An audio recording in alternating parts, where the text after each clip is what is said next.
सत्य, निष्पक्ष र स्वतन्त्र समाचारको लागि एचटिभी खबर। Lions club international district 325 M region 3 zone 5 अन्तर्गत lions club of Kathmandu global friendship, lions club of Kathmandu टिकापुन, lions club of Kathmandu Kali Gandaki संरक्षकको संयुक्त पदस्थापन कार्यक्रम सम्पन्न भएको छ। नवप्रवेशी लायन्स सदस्यहरूलाई द्वितीय भाइस गभर्नर भीमलाल पौडेलले शपथ ग्रहण गराउनु भएको थियो। डिस्ट्रिक्ट गभर्नर महेन्द्र पौडेलले विभिन्न क्लबमा नवनिर्वाचित पदाधिकारीहरूलाई शपथ ग्रहण गराएर पदस्थापन गराउनु भएको थियो। पदस्थापन गरेसँगै क्लबका अध्यक्षहरूले आफ्नो कार्ययोजना प्रस्तुत गर्नुभएको थियो।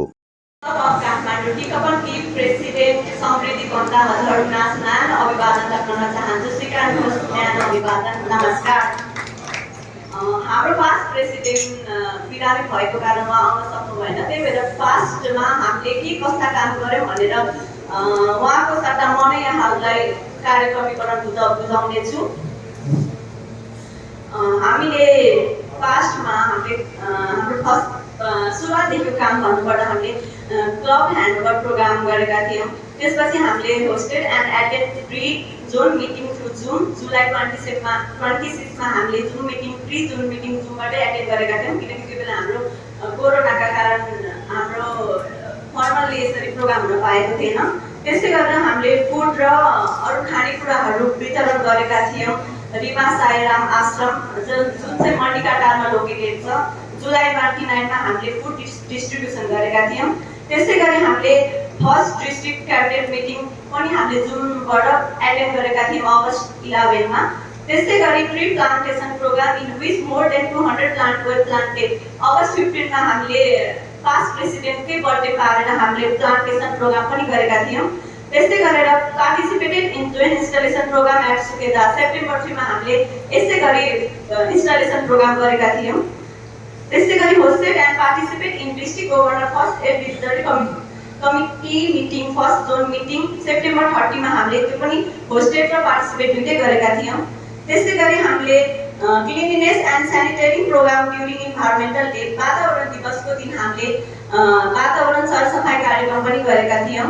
त्यसै गरी हामीले पशुपतिमा शिवरात्रिको अवसर पारेर हामीले भोलिन्टियर प्रोग्राम जस्तै भोलिन्टियरिङ गर्ने लाइन व्यवस्थापन गर्ने तथा सर्व पानी वितरण गरेका थियौँ।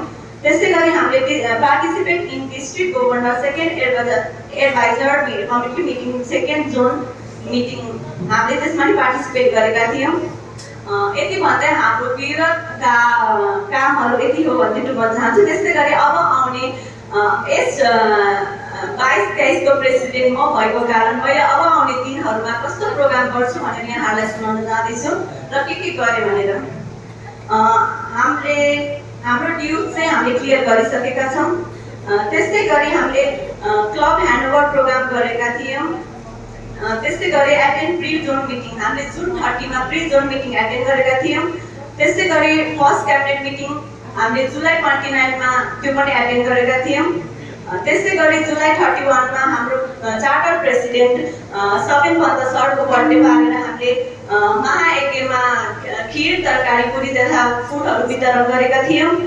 त्यसै गरी हामीले अगस्त 6मा रक्षा नेपाल भन्ने संस्था छ त्यहाँ संस्थामा चाहिँ हामीले 10,000 डोनेट गरेका थियौँ। यो भयो हाम्रो आजको दिनसम्म अहिले म प्रेसिडेन्ट भइकन गरेका कामहरू। त्यस्तै अब अपकमिङ प्लान भनेको अब हामीले ब्लड डोनेसन प्रोग्राम छिटै गर्न गइरहेका छौँ। त्यस्तै गरी भोलिन्टियरिङ प्रोग्राम शिवरात्रिमा त्यो रेगुलरै हो, यो पालि पनि गर्नेछौँ हामीले। त्यस्तै गरेर डिस्ट्रिब्युटिङ अफ स्टेसनरीहरू हामीले एकदम दुर्गम स्कुलहरूमा गएर स्टेसनरी तथा उहाँहरूलाई त्यहाँ ड्रेसहरू प्रदान गर्ने हाम्रो कुरा भइरहेको छ। त्यो सल्लाह भएपछि हामी त्यो गर्नेछौँ।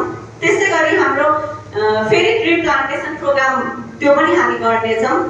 त्यस्तै गरी सरसफाइ प्रोग्राम त्यो पनि हामीले गरेका थियौँ, अब फेरि गर्नेछौँ। यति भन्दै अब आउने दिनहरूमा योभन्दा बढी के प्रोग्राम हुनेछ भने म यहाँहरूलाई जानकारी हुने नै छ र गर्ने नै छु।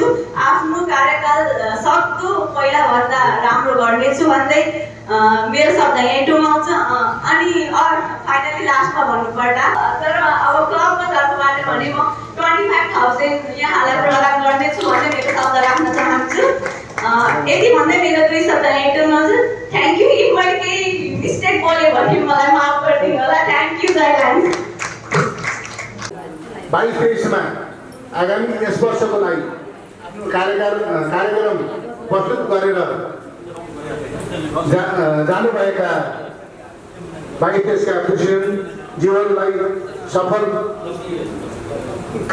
यहाँको सफल कार्यकालको शुभकामना समेत दिन चाहन्छु।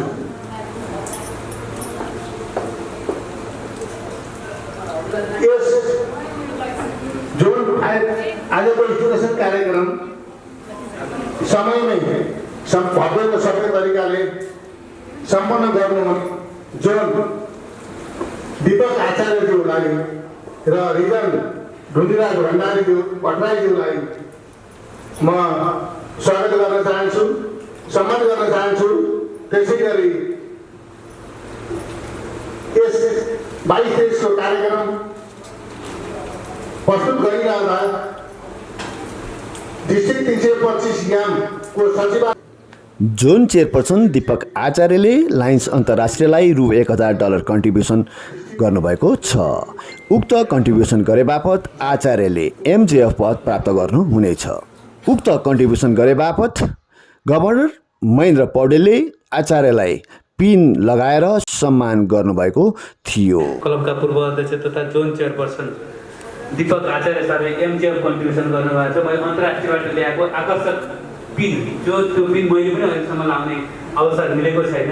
यो अन्तर्राष्ट्रियबाट ल्याएको पिनलाई म सम्मान गर्न चाहन्छु। दीपक सरको लाई मैले पिन लाउँदाखेरि LCM district coordinator Deepak Kharel sir पनि सँगै आइदिनु होला।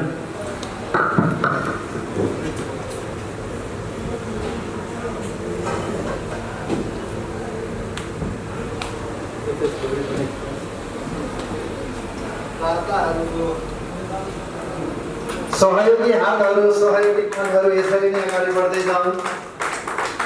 बधाई छ दीपक आचार्य सर जो यसपटकको जोन चेयरपर्सन हुनुहुन्छ। आफू जोन भएको बेला एउटा अन्तर्राष्ट्रिय गौरवको पद MJF लिन सफल हुनुभएको छ। उहाँको खुल्ला हृदय र दानी मनलाई हामी सबैले ताली बजाएर बधाई र शुभकामना दिउँ। उहाँको ऊर्जालाई अझ थप बनाऊ। हेर्दा हेर्दै MJF दिएको पनि देख्न पाइयोस्। धेरै धेरै बधाई छ, शुभकामना छ दीपक सर। र बधाई छ हाम्रा नयाँ प्रेसिडेन्ट जो भर्खरै निर्वाचित र पदस्थापित भइसक्नु भएको छ लायन प्रदीप न्यौपानेज्यू। उहाँले आगामी वर्षलाई उत्कृष्ट बनाउनु हुनेछ। र बिचमा थप्न मन लाग्यो रिङ चेकिङ सकेपछि सिङ्गल स्टिकलाई हाँक्न पहिलो अवसर र पहिलो एउटा मार्गदर्शक बन्न आचार्यले उक्त कार्यक्रमका बीच रु $1000 बराबरको चेक गभर्नर महेन्द्र पौडेल लगायतलाई हस्तान्तरण गर्नुभएको थियो। एकदम राम्रोसँग कार्यक्रम सञ्चालन गर्नु, धेरै गुनासो पनि गर्नु। हाम्रो चन्द्र खड्का छोडेर जानुभयो। यो क्लबको चाहिँ 4 प्रेसिडेन्ट हुनुहुन्थ्यो, अर्को क्लबमा जानुभयो, ठिकै छ। अर्को क्लबमा गएको क्लब लाइफै चाहिँ छोड्नु भएको छैन। त्यहाँबाट एडभाइजर हुनुहुन्छ, 4 प्रेसिडेन्ट उहाँ हुनुहुन्छ। राम्रो कार्यक्रम सञ्चालन गर्न सक्छ। आजको यस कार्यक्रमका प्रेसिडिङ अहिलेको कार्यक्रम प्रेसिडिङ गर्नुहुनेका ग्लोबल फ्रेन्डसिपका प्रेसिडेन्ट लायन थापा सर, मैले प्रदीप नेपाली सर, अघि खै प्रदीप नेपाली सर, आजका प्रमुख अतिथि district governor lion Mahendra Paudel sir, first PDG lion भिनवाल पौडेल सर, हाम्रो स्पज फर्स्ट एडिटर मैले आदरणीय मन्त्री madam, new vice chief lion Saraswati madam तथा उपस्थित लायन सबैजना मित्रहरू, धेरै सम्बोधनमा टाइम दिइन। आज एकदमै मलाई खुसी लागेको छ। सर्वप्रथम हाम्रो गभर्नर कसरी सफल हुन्छ भन्ने कुरा म भन्छु। गभर्नरको सफलता भनेको 1 नम्बर सङ्गठन वृद्धि, इन्टरनेसनलै गर्ने कुरा। सङ्गठन वृद्धि 2 किसिमले हुन्छ। एउटा सदस्यता वृद्धि गरेर हुन्छ, अर्को क्लबमा इस्टाब्लिस गरेर हुन्छ। क्लब इस्टाब्लिस गर्ने सदस्यहरू यदि क्लब इस्टाब्लिस गर्न सकेन भनेदेखि आफ्नो क्लबमा मेम्बर्स ग्रोथ गर्ने आफ्नो अनुभव र हामीलाई ऊर्जा दिन अहिले भर्खरै लायन्स क्लबमा जोडिनुभएका वडा नीलकण्ठ वडा नम्बर 11 का वडा अध्यक्ष राजु अधिकारी सरलाई म छोटो मिठो आफ्ना 2 शब्द राखिदिन अनुरोध गर्दछु। राजु सर।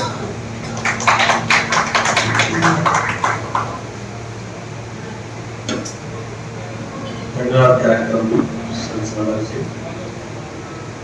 अब मलाई यो सम्बोधनको क्रममा अलि नौलो आकारमा कारण महसुस भइरहेको छ। यस कार्यक्रमका प्रमुख अतिथिज्यू, नवनिर्वाचित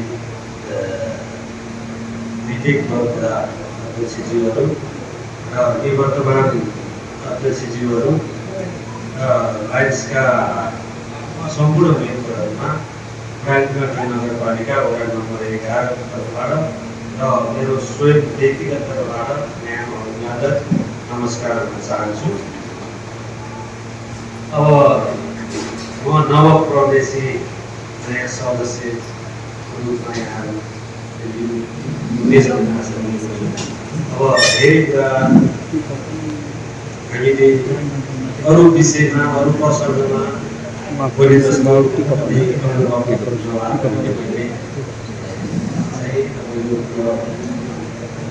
नवनिर्वाचित हुने र यहाँ हाम्रो सरकारलाई अघिल्लोचोटि एउटा लायन्सको कार्यक्रमको धेरैचोटि सरसफाइ कार्यक्रममा एउटा जनप्रतिनिधिको रूपमा उहाँहरूलाई लायन्स क्लबलाई साथ दिएर म अघिल्लो कार्यकाल पनि एउटा अध्यक्ष नै थिएँ र अहिले पछिल्लोचोटि मेरो दोहोरिएको दोस्रो कार्यकाल हो र अघिल्लो कार्यकालमा मैले उहाँहरूलाई साथ सहयोग दिएर धेरै सामाजिक कामहरूमा उहाँको सहभागिता सरसफाइ वृक्षारोपण र एउटा बाल अपाङ्गत्व संस्थामा चाहिँ त्यहाँ बालबालिकाको अपाङ्गतामा उहाँले एउटा कार्यक्रम राख्नु लाग्यो। त्यतिखेर पनि म यो लायन्सको कार्यक्रममा सहभागी भएको छु। पुरै नयाँ चाहिँ त होइन, अब यो सामाजिक काम गर्दाखेरि यो संस्था पनि सामाजिक भएको कारणले मलाई कता कता छोयो र तपाईँले भन्नुभयो हामी एक हिसाबले पारिवारिक हिसाबले जोडिएका छौँ। ठाकुर सर त मेरो अग्रज हुनुहुन्छ उहाँ र त्यसको उहाँको छोरी पनि भएकाले यहाँ 3 पुस्तालाई मैले देखेको छु। उहाँको 3 पुस्तासँग मेरो हातेमालो गर्दै अगाडि बढ्ने सरले ठाकुर सर हुनुहुन्छ।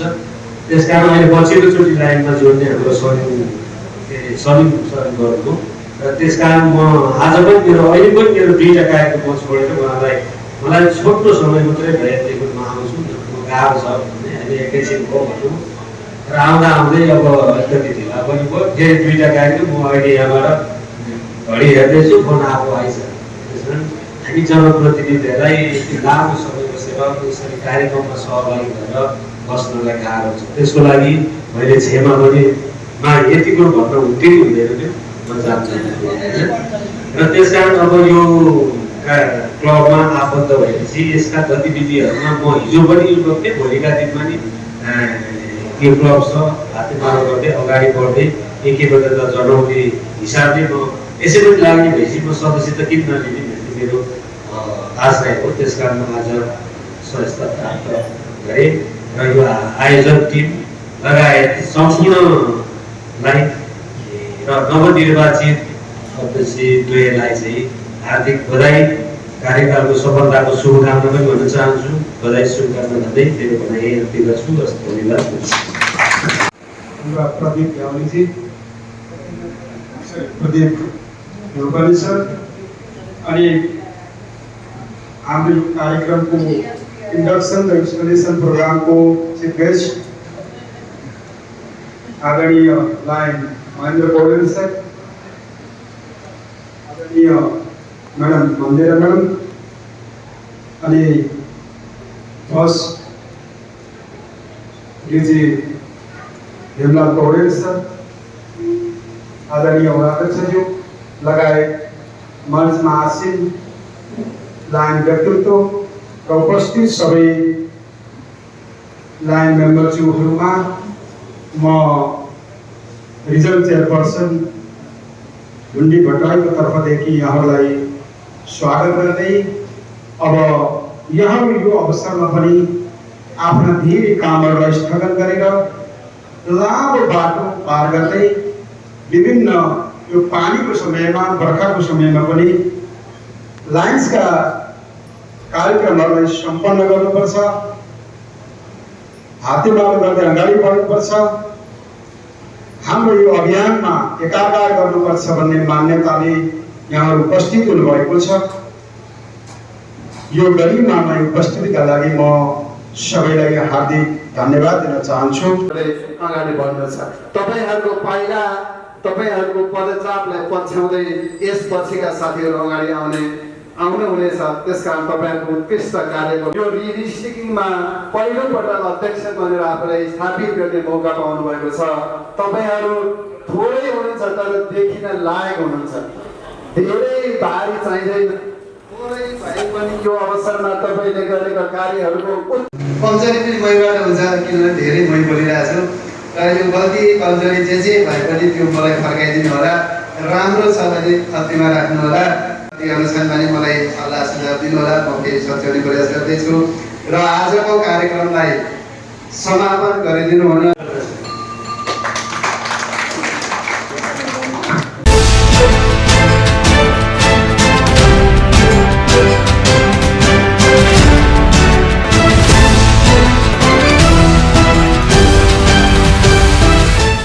सत्य, निष्पक्ष र स्वतन्त्र समाचारको लागि एचटिभी खबर।